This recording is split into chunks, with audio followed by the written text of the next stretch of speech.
Alright guys, this is Kaim Interviews. We are here with Dayseeker. If you guys could introduce your name and position in the band. I'm Rory. I sing in the band. My name is Mike. I play drums. Alright guys, so first off, tell the fans why we're here, like what was the show, what was going on? We just finished up with the 1-year anniversary of the Eye of Helix Isolation CD release, which was a year ago, so they played the EP in its entirety, and we were fortunate enough to be support for them on the show tonight.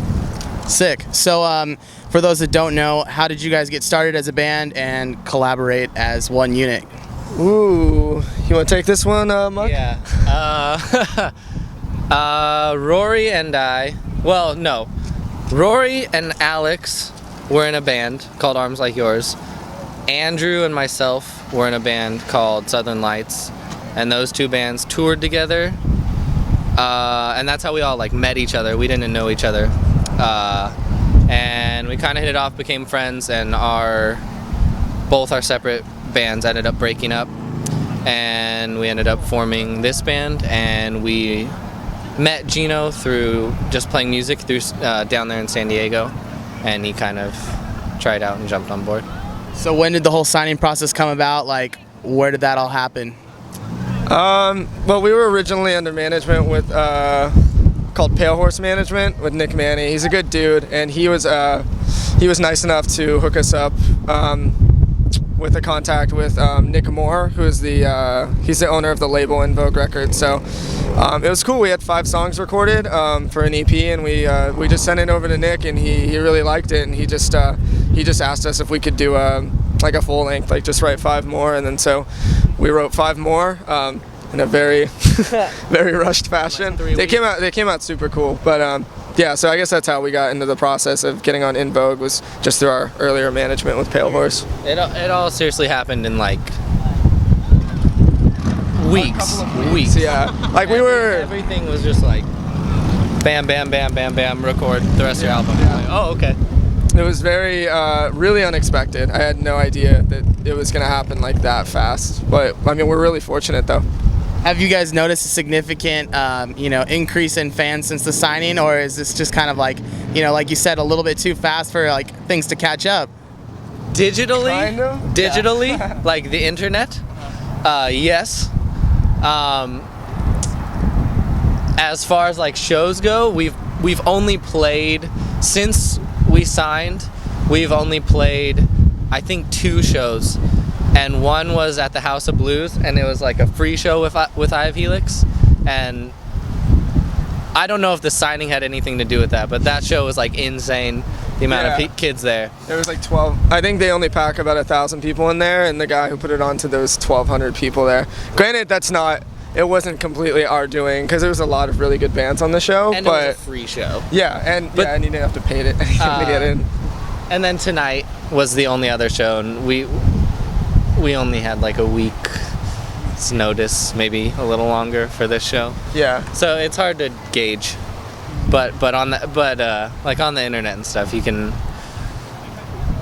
see a difference in you slap reach. a signing on your band name, and everybody thinks you made it, so to speak. But it's funny. It's usually the beginning of the real struggle when you're in a band. Yeah. And also, I mean, In Vogue, just as a label, just their YouTube channel, if we put a lyric video on their YouTube channel, of course it's gonna get much more exposure than if we were to do it ourselves, So just in terms of reach on the internet, it helps a lot. I don't know about shows and stuff. Because I think it'll pick up once we get the CD out and everything.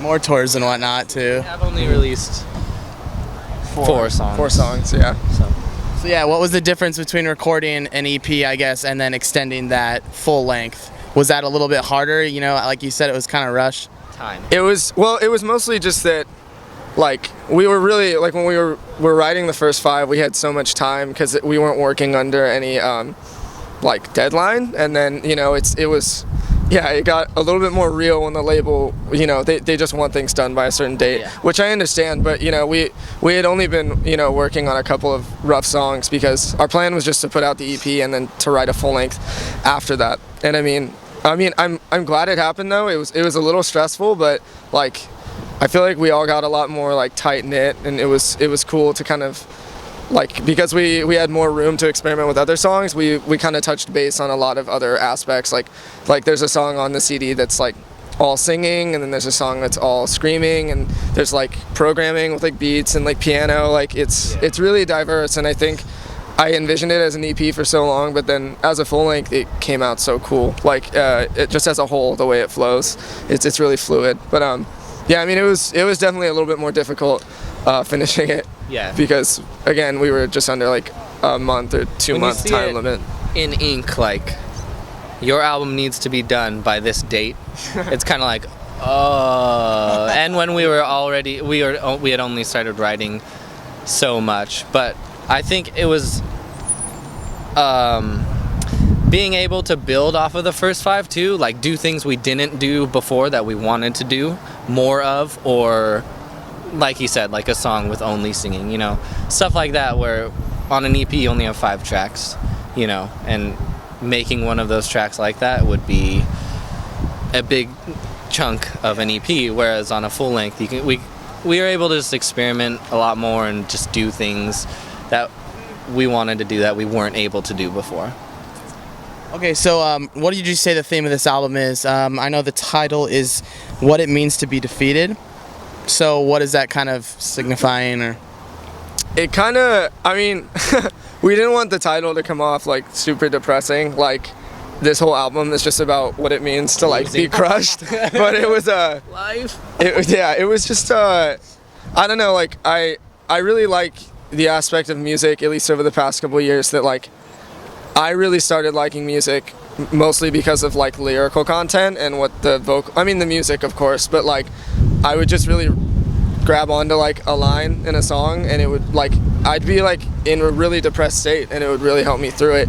And I feel like that's something that's kind of getting lost in the scene. Like I feel like now it's just like who writes the cooler instrumentation. Like you can't even understand what some of the screamers say now. Like it's How heavy your band is. yeah. And I mean we want to like, you know, kind of appeal to the masses. So I mean, you know, we do play the hardcore, and we like playing it. It's fun. But I mean, I think there's a big element of like it's just cool to talk to kids after shows, and they just say like this song like really helped me out. Like I was going through a really terrible time, and it almost feels like you're like, if we ever get like distraught or like depressed about things not going well in music, it's like cool to be reminded like that you're doing something that at least means something to somebody else when they're listening to a song. So we touch on a lot of different subjects with like drug addiction, like heartbreak, obviously, like God, religion. I guess the theme of the record is just death.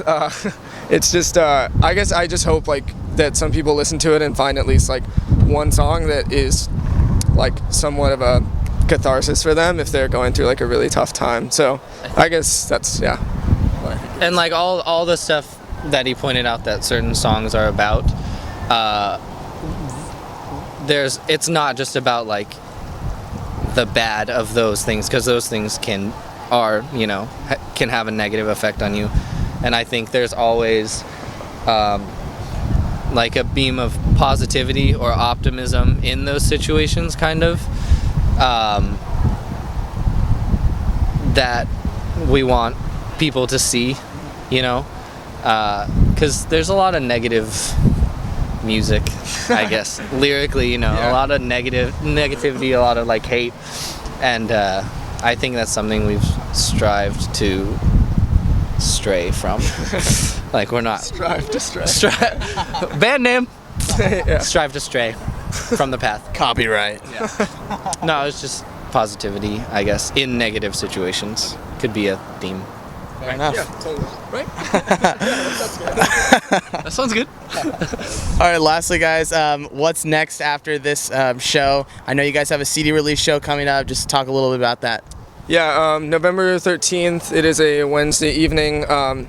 If you are 18 or older, it's completely free. You just have to get a ticket from us. It's at the House of Blues in Anaheim in downtown Disney. And so it's going to be great. I know Ive Helix is already on the show, and he's packing it with a bunch of really good local bands. And we're going to be playing, I think, almost everything off the full length. So that'll be the first time that we play a lot of the new stuff live, and yeah, I'm really excited about it. It should be a good time. And then after the CD release, we're just gonna keep pushing the album, and then we're gonna be doing a lot of touring in a couple months.